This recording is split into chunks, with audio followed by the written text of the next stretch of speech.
नमस्कार मित्रों, मैं विकास वैभव 2003 बैच का भारतीय पुलिस सेवा का पदाधिकारी हूं। बिहार में अपनी सेवाएं दे रहा हूं। बिहार में सेवा देने के साथ साथ मैंने राष्ट्रीय अन्वेषण अभिकरण NIA में भी एक SP के रूप में काम किया है और सेवा के साथ साथ युवाओं से वार्ता करता रहा हूं। इतिहास से बड़ा प्रेरित रहा हूं। एक ब्लॉग भी लिखता हूं जिसमें इतिहास की जो भूली भटकी स्मृतियां हैं उनको अच्छे से लोगों को बताने का प्रयास करता रहा हूं। घूमने का बड़ा शौकीन हूं, ऐतिहासिक स्थलों पर जाता हूं और जो भी अनुभव होते हैं उन्हें सोशल मीडिया के माध्यम से भी लोगों से साझा करने का बहुत समय से प्रयास करता रहा हूं। तो आज कुछ बात करना चाहता हूं अपने सबसे प्रिय विषय पर, बिहार के बारे में। बिहारी हूं, निश्चित है बिहार प्रेरित करती है। प्रेरणा का केंद्र कैसे है और किस प्रकार से उसने मुझे प्रेरित किया, अपनी कहानी आपके साथ आज साझा करना चाहता हूं। एक बार सब लोग जोर से लेट्स इंस्पायर बिहार बोल दीजिए। जब बिहार को देखता है, बहुत सारी समस्याओं को देखता है, तो लगता है कुछ योगदान अपना होना चाहिए। बिहार का रहने वाला हूँ। बचपन से ही जो भी बिहार का होगा निश्चित ही बिहार के बारे में तो सोचता ही होगा। मैं भी सोचता था।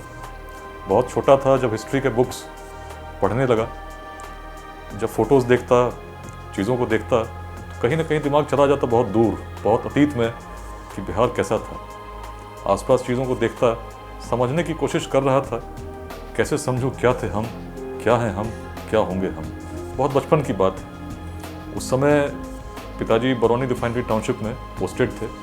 सेंट पॉल स्कूल में पढ़ता था मैं, जिसमें पूरे भारत के अलग अलग हिस्सों से बच्चे आए थे। उनके पिताजी भी रिफाइनरी में काम किया करते थे। उनसे इंटरेक्शन होता। स्कूल में बड़ी मेहनत का वातावरण था, लोग पढ़ते थे, अच्छे से पढ़ते थे, एग्ज़ाम्स होते थे। इसी बीच में जब गांव जाता तो गांव में गांव के बच्चों को देखता।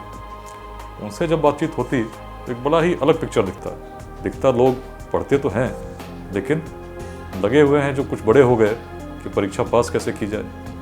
और परीक्षा पास करने में अलग अलग युक्ति।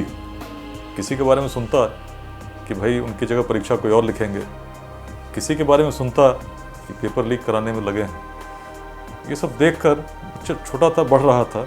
एकाएक एक दिन योजना बनी नालंदा यूनिवर्सिटी का पिकनिक का। पूरी रिफाइनरी से लोग गए, मैं भी गया। जब गया तो जब मैंने अवशेषों को देखा तो बड़े विशाल अवशेष दिखे। घूमता रहा। उसी बीच में गाइड ने बताया कि कभी पूरे विश्व से लोग पढ़ने यहाँ पर आते थे। और जब उस जगह को मैं तब देख रहा था कि पूरे विश्व से लोग पढ़ने आते थे और उसकी तुलना में करता उन बच्चों से जो उसके बहुत दूर नहीं रहते थे लेकिन कहाँ भटके हुए थे। मन में तभी एक प्रश्न उठा, कहाँ थे हम, क्या हो गए हम।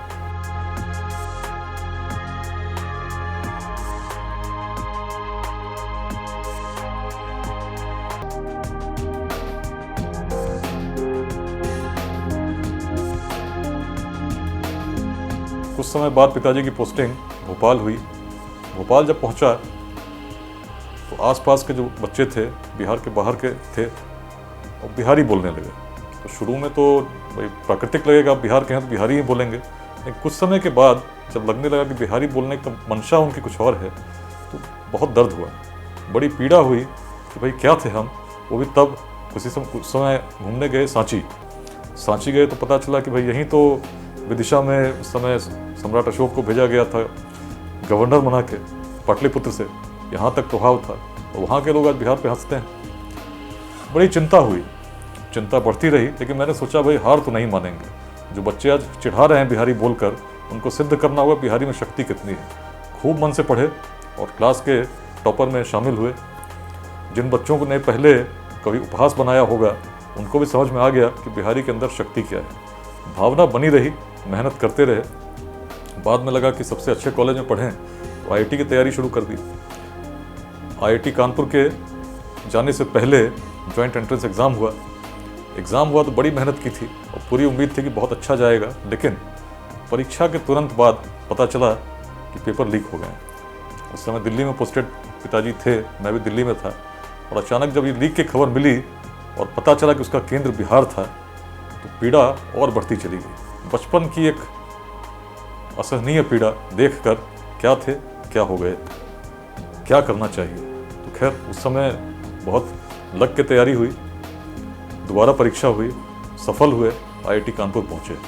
जब आईआईटी पहुँचा तो जब वहाँ लाइब्रेरी में बैठता तो लगता कि आधुनिक भारत का मंदिर वही है, ज्ञान का भंडार है, अनेक ज्ञानी आते हैं। उस समय जो उपनिषदों को पढ़ता और देखता किस प्रकार पूरे भारत से चलकर विद्वान आते थे, मिथिला की ओर जाते थे, किस प्रकार ज्ञान की बातें होती थीं। वेद लिखे गए पश्चिमोत्तर भारत में, जिसमें मुख्य रूप से आज का पंजाब, राजस्थान, पाकिस्तान का क्षेत्र, सुवस्तु घाटी, स्वात वैली इत्यादि है। लेकिन वेदांत कहाँ लिखा गया? वेदांत की भूमि मिथिला थी। मिथिला यानी उत्तर बिहार और दक्षिणी नेपाल का क्षेत्र। किस प्रकार के हमारे पूर्वज रहे होंगे जिनकी सोच केवल भौतिकवादी चीज़ों पर नहीं थी, वे केवल इससे संतुष्ट नहीं थे कि ज्ञान केवल भौतिक रूप का और भौतिक विकास हो, आध्यात्मिक तत्व के गूढ़ रहस्य तक जाना चाहते थे। पति पत्नी का संवाद, आप स्मरण करेंगे किस प्रकार से याज्ञवल्क्य का संवाद होता है मैत्रेयी से, किस प्रकार की बातों पर होता है। पूरे भारत के विद्वान जब जुटे, किस प्रकार याज्ञवल्क्य ने उन्हें पराजित किया, लेकिन मन में जरा भी अहंकार नहीं था। जब उनसे कहा गया कि देखो भाई 100 सहस्त्र गायें हैं जिनके सींगों पर स्वर्ण मढ़ा है, कौन ले जाना चाहता है? जब सभा में सन्नाटा छा गया, याज्ञवल्क्य खड़े हुए, अपने शिष्य से कहा, सौमिश्रवा गायें हाँक ले चलो। जब विद्वानों ने आपत्ति की तो उन्होंने कहा कि भाई मुझे तो गायों की आवश्यकता थी, इसलिए मैं ले जा रहा हूँ, जिसको आपत्ति हो विवाद कर सकते हैं। अहंकार नहीं था। लेकिन ज्ञान का स्तर देखिए, सभी पराजित हुए। उसमें हमारा परिचय होता है विदुषी गार्गी वाचकनवी से, जो बिहार, प्राचीन बिहार की किस प्रकार की महिलाएं हमारी थीं, उनकी विद्वता क्या थी, उसका दर्शन हमें वहाँ से मिलता है। जब ऐसी परंपरा जहाँ रही होगी, निश्चित आगे अभिवृद्धि होगी ही, और हुआ ही।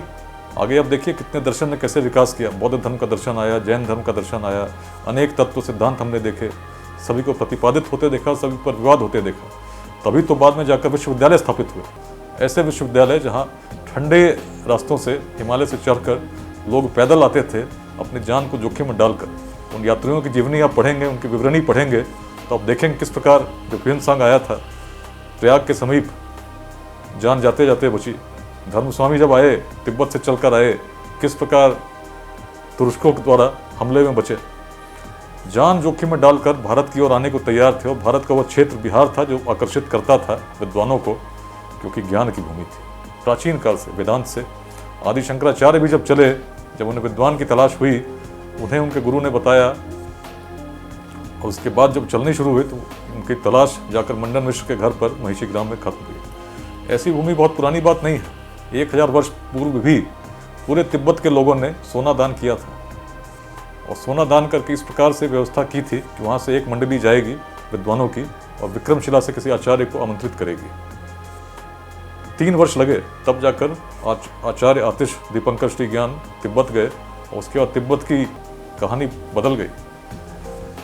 वज्रयान नाम से बौद्ध धर्म जो प्रचलित हुआ, आज भी हर तिब्बती उसको मानता है। उसका प्रभाव तिब्बत के अलावा सिक्किम, नेपाल, भारत में रहने वाले तिब्बती आप साक्षात देख सकते हैं उस बीज को, जिसे विक्रमशिला ने कभी बोया था।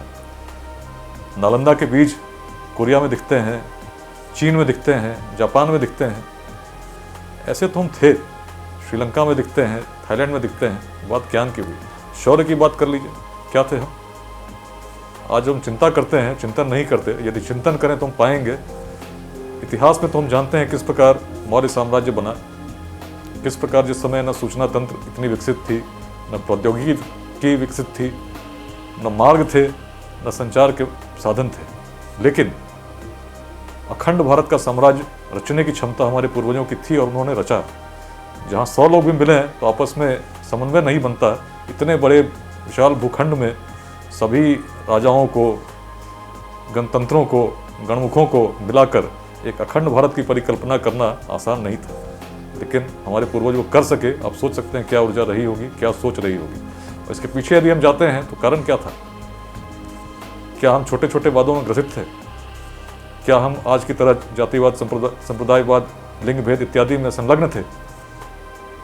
कल्पना कीजिए उस समय की, जब पूरे भारत में वर्ण व्यवस्था बड़ी कठोर रूप में मानी जाती थी। माना जाता था कि जो राजा होगा केवल क्षत्रिय वर्ग का ही होगा। यदि अन्य कोई कल्पना करता तो निश्चित है उस पर आपत्ति होती, विवाद होता। लेकिन मगध साम्राज्य की कल्पना कीजिए, नंद वंश की कल्पना कीजिए, जब नंदवंश महापद्मनंद सत्ता में सिंहासन पर आरूढ़ हुए तो क्या विवाद नहीं हुआ होगा? निश्चित हुआ होगा, लेकिन स्वीकृति क्या सभी वर्गों ने उसे नहीं दी? जो सक्षम थे शासक बने, सभी वर्गों की स्वीकृति मिली, ये हमारी सोच थी उस समय, जब पूरे भारत में ऐसी सोच विकसित नहीं हुई थी। और तभी सक्षम जब हुए, मगध का विस्तार हुआ, धीरे धीरे वो क्षमता बनी कि जब यूनान से चलकर अलक्षेंद्र सभी यवन सैनिकों को लेकर आया, तो उस आक्रांता को भी मगध की जब सेना का अनुमान लगा, पूरी सेना में खलबली मच गई।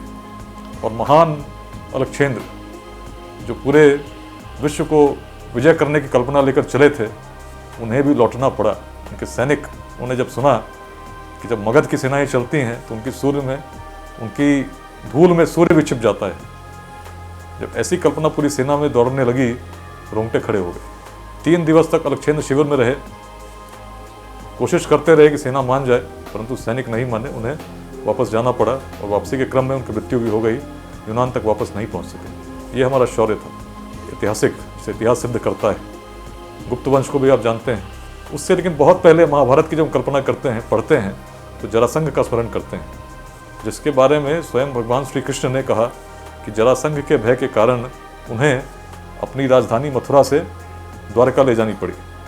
जब कंस का वध हुआ तो ऐसी एक कथा महाभारत में वर्णित है कि जरासंध को बड़ा क्रोध आया, उनके संबंधी थे, और उन्हें गदा जब घुमाकर फेंकी तो मथुरा के समीप गिरा। क्या प्रभाव रहा होगा? यह तो कहानी एक कवि के मन की है कि गदा घुमा और गिर गया मथुरा के समीप, परंतु यदि आप उसका प्रभाव देखिए तो बहुत स्पष्ट हो जाता है। जब महाभारत में जरासंध वध का हम आख्यान पढ़ते हैं, किस प्रकार हुआ था? क्या सीधे युद्ध में लोग जरासंध को पराजित कर सके? बड़ी रोचक कहानी है। यदि आप कल्पना करें हस्तिनापुर से ही किसी को राजगृह जाना हो, कैसे जाएंगे? निश्चित सीधे मार्ग से जाएंगे। हस्तिनापुर से चलेंगे, चलते चलते प्रयाग पहुंचेंगे, काशी पार करेंगे, गंगा किनारे वाले मार्ग से पाटलिपुत्र पहुंचेंगे, फिर राजगृह की ओर जाएंगे। यही तो मार्ग है। लेकिन भगवान श्री कृष्ण, अर्जुन और भीम जब चले तो इस मार्ग से नहीं चले। उत्तर कुरु से नेपाल में प्रविष्ट हुए, वनों के माध्यम से, जंगलों में, और जंगलों से होते हुए सदानीरा, गंडक, नारायणी, उस तट पे बिहार के अंदर प्रविष्ट हुए, और वहाँ से गंडक किनारे चलते चलते सोनपुर के पास आकर उन लोगों ने गंगा पार की। पार करके जब गोरखगिरी, जिसे आज का बराबर पहाड़ी के नाम से हम लोग जानते हैं, वहाँ पर चढ़कर उन लोगों ने राजगृह की ओर देखा। भगवान श्री कृष्ण ने कहा, इस नगर को सीधे युद्ध में जीतना संभव नहीं है, कुछ युक्ति लगानी पड़ेगी। और जब राजगृह पहुँचे तब उनके मन में मल्ल युद्ध के आमंत्रण का विचार आया। उसके बाद क्या हुआ सभी लोग जानते हैं। लेकिन समझिए प्रभाव क्या था।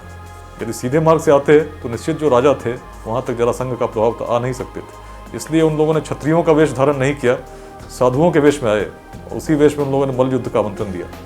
ये तो हमारा शौर्य था, उद्यमिता की भावना। नगरों की बात कर लीजिए, कैसे नगर थे प्राचीन बिहार में। मेगास्थनीज जब आता है तो पाटलिपुत्र को 3री शताब्दी ईसा पूर्व में उस समय के विश्व के सर्व प्रमुख नगरों में बताता है। सबसे अनोखी बात, वियतनाम की बात कर लीजिए। 1000 वर्षों तक चंपा के नाम से जाना गया। चंपा कहाँ थी? भागलपुर। वहीं आज भी चंपा नगर है। अवशेष पड़े हैं, कोई देखने वाला नहीं, कोई सुध लेने वाला नहीं। लेकिन इस प्राचीन चंपा ने कभी प्रेरित किया था वियतनाम के लोगों को। जब व्यवसायी वहाँ से आते, यहाँ की सभ्यता को देखते, संस्कृति को देखते, इतने प्रेरित हुए, अपने देश का नाम उन लोगों ने चंपा रख दिया। भाई उन्हीं के तो वंशज हैं। किसके वंशज हैं हम? जिनके पूर्वज इतने यशस्वी थे, अखंड भारत का साम्राज्य निर्मित कर सकते थे, ऐसा शौर्य था, ज्ञान ऐसी कि विश्वविद्यालय स्थापित हो गए, पूरे विश्व से लोग आते थे। आज जब हम देखते हैं बच्चों को पेपर लीक के पीछे पढ़ते हुए, शॉर्टकट्स खोजते हुए, IIT से पढ़ के डबल डिग्री लेके प्रयास कर रहे हैं किसी प्रकार सरकारी नौकरी लग जाए, तो कहाँ गई उद्यमिता जिसने कभी चंपा जैसे प्रेरणा केंद्र को स्थापित किया था? मन कचोटता है। मन कहता है कि भाई लोग वही हैं, DNA तो वही होगा ना, गुण वही होंगे, लेकिन ऊर्जा भी वही होनी चाहिए। लेकिन ऊर्जा हम लगा कहाँ रहे हैं? जब आसपास देखता हूँ तो देखता हूँ लोग संघर्षों में उलझे हैं, सहयोग की भावना है ही नहीं। कोई जातिवाद के नाम पर संघर्ष में लगा है, कोई संप्रदाय को पकड़ के चल रहा है, कोई किसी अन्य चीज़ को लेकर चल रहा है, कहीं भी सहयोग नहीं दिखता है। अब एक साधारण रथ यदि 4 पशु मिलकर उसको खींचते हो और आपस के पशुओं में समन्वय नहीं हो तो रथ चलेगा क्या? पूरे समाज की अगर आप बात कर लीजिए, अगर विकास की कल्पना आपके मन में है तो भाई अगर हम सहयोग नहीं करेंगे, संघर्ष करते रहेंगे, समाज कैसे आगे बढ़ेगा? मेरे मन में प्रेरणा जगी कि भाई जो निराशावादी हैं उनसे दूर रहना है, उनसे बात भी नहीं करनी है, लेकिन जिनके मन में अभी आशा जागृत है उनको मिलाकर एक समूह निर्मित करना होगा जो दूसरों को प्रेरित करे, बताए कि तुम क्या थे, क्या बनने की क्षमता तुम में आज भी है, और यदि निराश होते हो तो निराश मत हो, चिंता मत करो, चिंतन करो, मार्ग प्रशस्त होगा। स्वयं उदाहरण बनो, किसने तुम्हें रोक रखा है? उदाहरण बनकर प्रस्तुत हो और बताओ कि समाधान क्या है।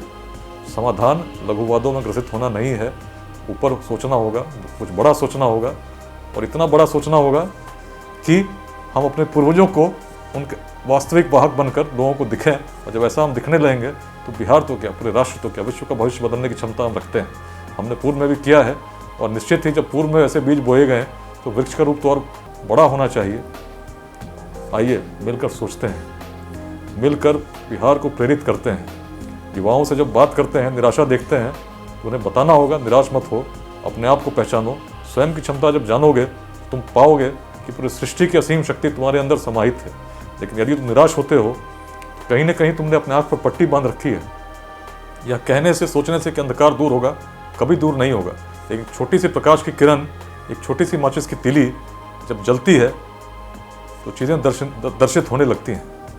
वैसा प्रयास करना होगा। उदाहरण बनो, प्रेरणा स्रोत बनो, दूसरों को प्रेरित करो। आओ मिलकर हम बिहार को प्रेरित करते हैं, एक नए भविष्य का निर्माण करने में अपना योगदान देते हैं। उन पूर्वजों से प्रेरित जिन्होंने कभी सिद्ध किया था कि हम क्या थे, उसको स्मरण करते हुए आगे बढ़ते हैं। इसी नाम से एक समूह बनाने का जब प्रयास मेरे मन में परिकल्पना जगी तो लेट्स इंस्पायर बिहार, आइए मिलकर प्रेरित करें बिहार के नाम से मैंने आह्वान किया युवाओं से विशेष रूप से जुड़ने के लिए। युवा शक्ति में अत्यंत सकारात्मक ऊर्जा विद्यमान है जो भविष्य को बदलने की क्षमता रखती है।